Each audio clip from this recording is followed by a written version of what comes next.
Welcome to the Balanced Blood Sugar Podcast, where we focus on everyday wellness for everyone.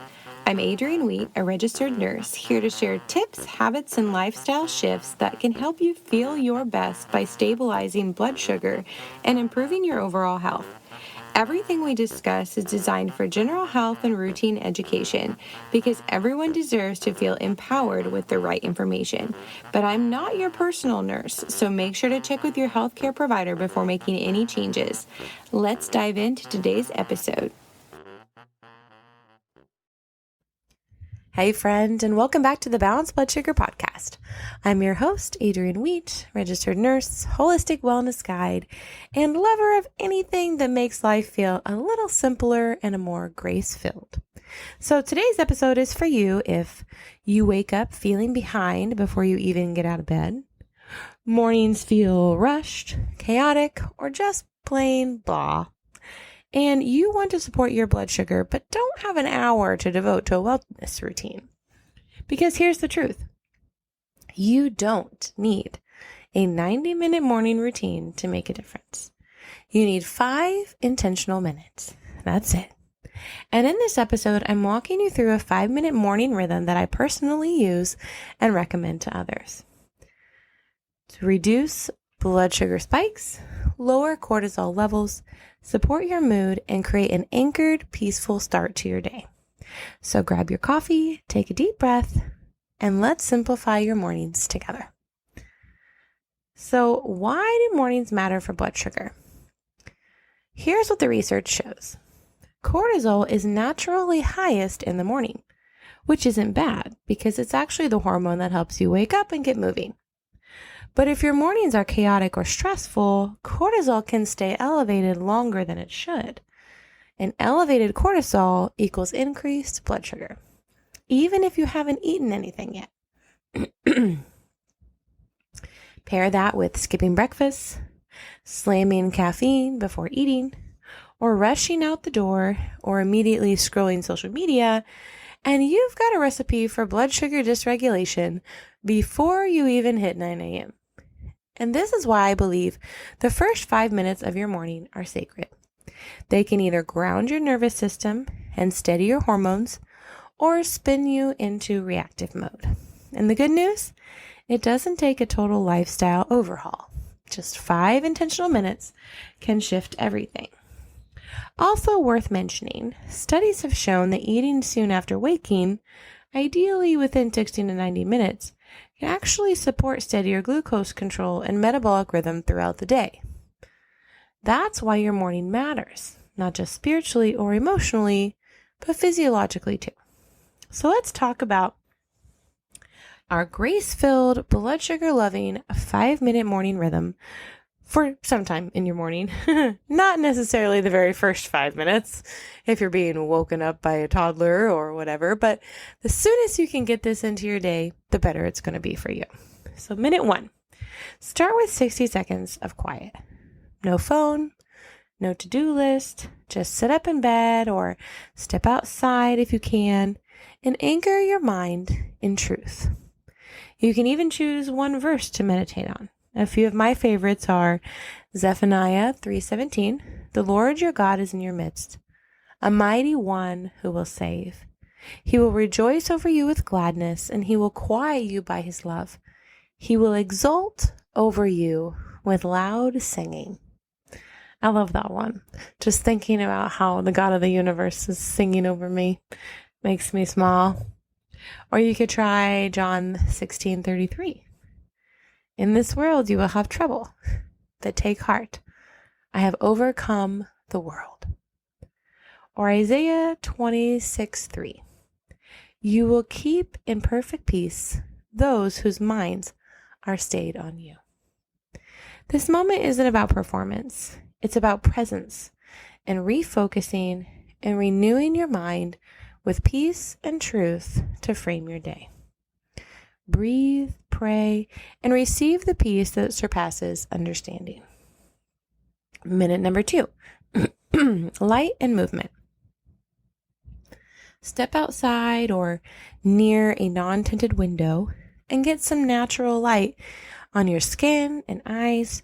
This helps regulate cortisol, increase serotonin, and reset your circadian rhythm, which is all great for blood sugar. While you're there, do some gentle squats, or shoulder rolls, or stretching, or even a short walk in the yard. You can move blood and lymph without triggering stress. So you don't want to do a hardcore HIIT workout, sprints, or other vigorous exercise, which can increase cortisol. You just want to move relaxingly. A nice stroll with your coffee is perfect. Or if you haven't had your water yet, make sure you first drink a full glass of filtered water with electrolytes or trace minerals. Your body loses hydration overnight and needs to replenish before you drink your coffee or your caffeine.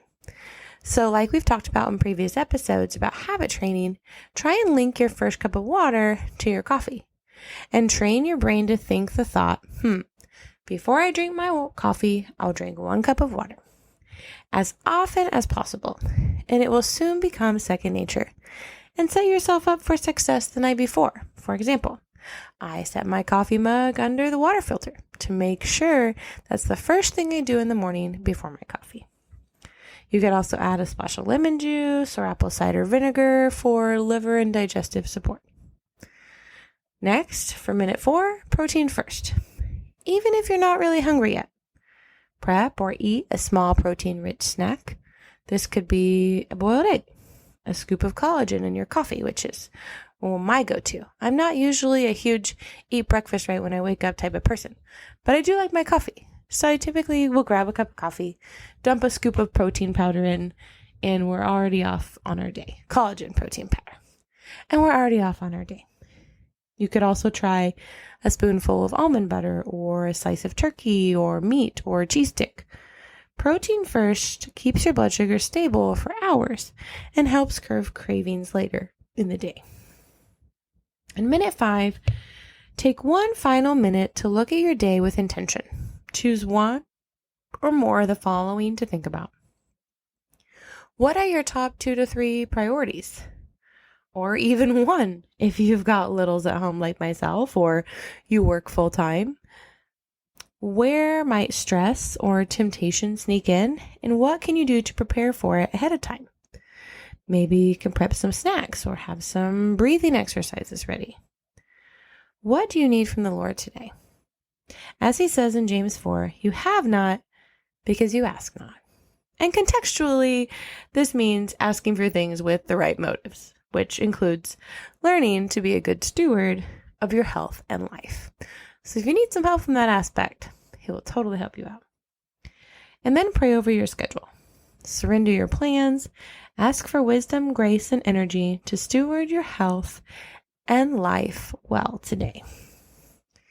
Now, if your season of life allows for a little more than 5 minutes, here's how you can stretch this routine to 15, 10, 15, or even 20 minutes without it feeling like a burden. You can add some music or devotional. You could prep your lunch or snacks for the day right after you have your protein. You could journal some things that you're grateful for after prayer.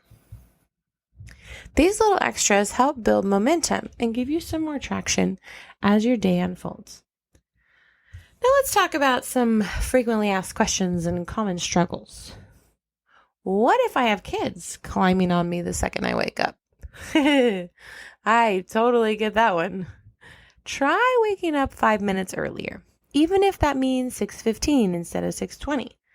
Or involve your littles in the routine. Have them stretch with you, listen to scripture music, or drink water together. We love dancing to worship music together in the morning while getting ready for our day. I also implemented a toddler clock that turns green when my daughter is allowed to wake me up. So I know what time each day she's going to be roaring me awake like a dragon. So I can plan to be awake a few minutes before her to get some alone time before she hollers. But what if I don't feel hungry in the morning? That's totally okay. I'm pretty much in that same boat. But still make it a goal to have something small and protein-based to kind of wake up your digestion gently. What if I already drank my coffee before doing this?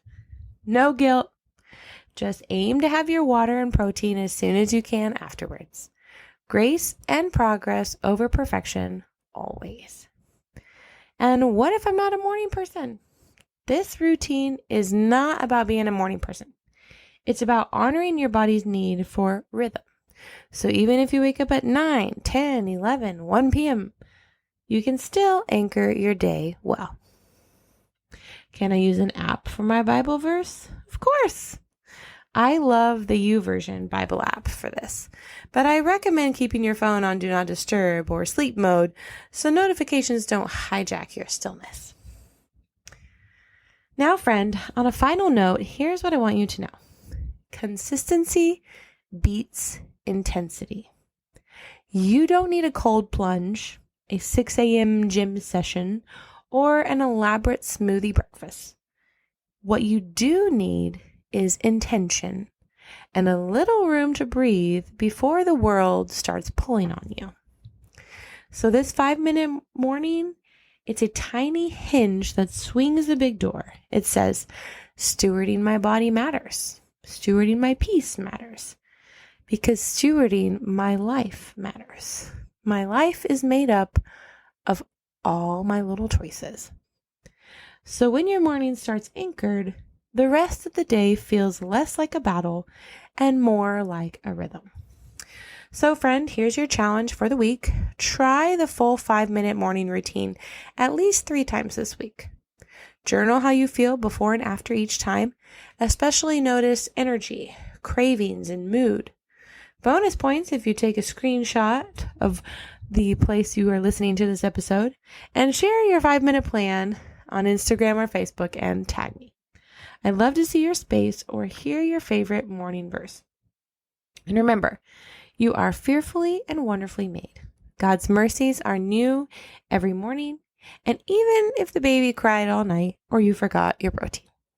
So start small, stay consistent, and keep walking in grace. Until next time, sip that water and let your morning set the tone for a steadier, healthier, joy-filled day. Until next time.